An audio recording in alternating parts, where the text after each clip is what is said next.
Amazons. I'm here with the incredible Bevy Smith. How are you today? I'm good, my love. How are you? Good. I'm very good. So I'm excited to hear all about the new Belvedere Grapefruit. Yes, and I'm excited to drink it. So we have something in common. Yeah. So tell us about this drink and your favorite cocktail. This cocktail here is, first of all, let me just say I'm obsessed with ginger right now. And of course, I'm always obsessed with grapefruit because it's a very tart, yet kind of sweet, sultry fruit. Right. And it's always, to me, it always connotes summer. Right. It always feels very summery. So this is a pink grapefruit ginger cosmopolitan. Oh, wow. So it's very chic, and it's a new spin on an old favorite, which we love. Right. It's kind of like me, a new spin on an old favorite. I love it. So I want to ask a couple questions about partying. I read your great article on AOL Black Voices, and you were talking about themed cocktails. So what's some of your advice for cocktails and themes and parties where you have specialized drinks? Well, I always think that if you're on a smaller budget, it's best to do a thematic cocktail. So, instead of having a full bar, because that could get really pricey. And what I find is that most people love vodka. It's pretty much a universal liquor. So you can never really go wrong with a vodka-based cocktail. And of course, my vodka of choice is Belvedere. And they have the macerated flavors. So last year we did a lemon, orange, and then also a black raspberry. And this year's pink grapefruit. And so with that, there's so many different options. So you can do something fruity, you can do something citrusy. And the other great part about a themed cocktail is that you can wrap it into whatever your party is about. Right. So if you're having, a Valentine's Day event, it becomes a red moment. If you're having a more kind of Cinco de Mayo moment, and you don't want to just go with the traditional margarita, you can kind of do a spiced vodka moment of some sort. So it's like so many different options that you have.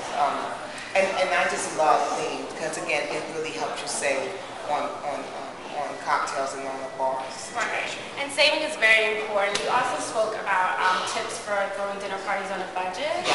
What are 3 of your best tips for saving money and still entertaining?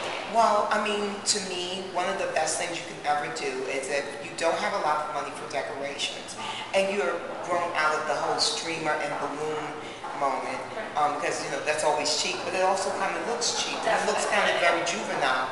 So something that I like to do, for instance, I collect blue glass in my home, cobalt blue.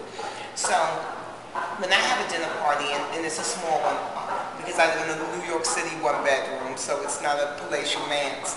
But what I'll do is I'll dress my table with all of my blue glass collection. So like my stemware, my plates, my glasses, and then all of a sudden, it really comes alive and people know that they're stepping into something really special and festive because you have this uniform moment. Or, I've also done a dinner party before because I'm an avid reader. So I did a really great fun one where I actually gave people books that they would actually love. That they would really be interested in. So, obviously that doesn't work for a friend of yours that never reads anything unless it's TMZ. But if you're like around your more literary friends, it's a really great thing to do. So I think like a really good, fun, cheap theme can really help you save money and really put a festive slant on your event.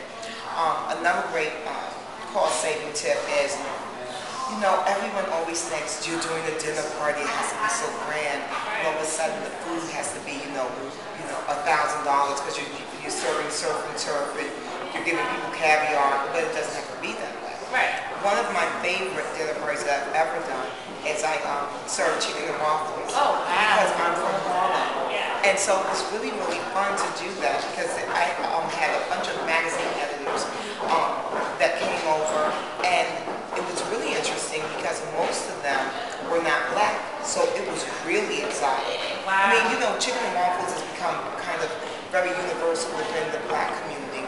But, most times people that are not black have never really had that combination of that sweet and that, savory. Right. So it went over so well. And at first people were really intimidated, but then they were like, oh my God, this is so good. So I often say, one of the best things you can ever do is invite people into your culture and into your world. Right. So if you're dining with a bunch of French people, why would you give them French food? Maybe you give them something, a Spanish dish or something like that. And again, that can help you save money. Because a big pot of paella goes a lot further along than, you know, a surf and turf for 10. And it's a lot cheaper. Right. You know, and then the third thing I would say about saving money when you're doing a dinner party is another big cost is cleanup. Yes. A lot of times, you know, people are like, oh, I have to get someone in to help me to clean up, whatever. I always say, you know what? Enlist your friends. Really enlist your friends. Because, you know, a lot of times people say, can I bring something? Do you need anything? And you're like, you know what? It would be great if maybe, would you mind loaning my dishwasher at the end of the night? Or maybe you can have someone who comes over and they light the candles. You know, so you're not doing it all alone, so you're not so overwhelmed. Right, Allow your it's a team friends, effort. it's a team effort. Right. Allow your friends to kind of help you. Now, I'm not saying they need to come over and do your vacuuming and you know, all of that. But it would be really awesome if you just said, you know, if you could come over 30 minutes beforehand, set my table and light my candles, that would be a big help. Because then that's the time that you need to go and get dressed. Right. And this way it saves you money. You don't have to hire someone to kind of assist you in that way. And that's why buffets are also really good as well. Buffets are really great, and also one-pot dishes. Now that it's summer, we're not so much into it because it's a little hot for a pot moment. But you know, in the winter, a goulash, a paella,